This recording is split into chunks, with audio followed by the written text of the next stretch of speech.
Morning బ్రేక్ఫాస్ట్కి కానీ లేదా ఈవినింగ్ స్నాక్కి కానీ zero oil and nutrition recipe తీసుకోవాలనుకుంటున్నారా? అయితే ఈ రెసిపీ మీకోసమే. దీనికోసం నేను ఇక్కడ వీట్ ఫ్లవర్ సేమియాని యూస్ చేస్తున్నాను. మీరు కావాలంటే వెరిమిసల్లి సేమియాని కూడా యూస్ చేయొచ్చు. దీనిని మనం లో ఫ్లేమ్లో డ్రై రోస్ట్ చేసుకుని పక్కన ఉంచుకోవాలి.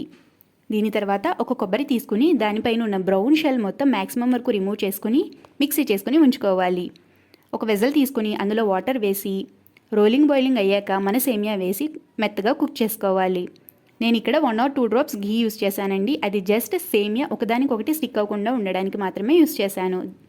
సేమియా ఇలా సాఫ్ట్గా కుక్ అయిన తర్వాత ఒక స్ట్రైనర్ హెల్ప్తో వాటర్ అంతా రిమూవ్ చేసి సేమియాని మనం ఒక ప్లేట్లో వేసుకుని కూల్ అయ్యేంత వరకు పక్కన ఉంచుకోవాలి. మన రెసిపీ ఇక్కడితో 90% అయిపోయినట్టేనండి. ఒక ప్లేట్ తీసుకొని సేమియా వేసుకొని మీరు స్వీట్నెస్కి కావాలంటే జాగరీ పౌడర్ యూస్ చేయొచ్చు, లేదా హనీ యూస్ చేయొచ్చు, లేదా షుగర్ పౌడర్ యూస్ చేయొచ్చు, లేదా అలానే తినేయచ్చు. ఎందుకంటే మనం కొబ్బరి తురుముని మనం ఇందులో మిక్స్ చేసుకుంటున్నాం కాబట్టి. నేను ఇక్కడ సేమియాలో జాగరీ పౌడర్ యూస్ చేసి కొబ్బరి తురుముని యూస్ చేశాను. స్వీట్నెస్ని కంప్లీట్లీ అవాయిడ్ చేయాలనుకునేవారు స్వీట్ ఏదీ లేకుండా కొబ్బరి తురుముతోనే డైరెక్ట్గా మీరు ఎంజాయ్ చేయొచ్చు. పైన మీకు ఇష్టమైన డ్రై ఫ్రూట్స్ని రోస్ట్ చేసుకుని వేసుకుని తినండి. చాలా బాగుంటుందండి.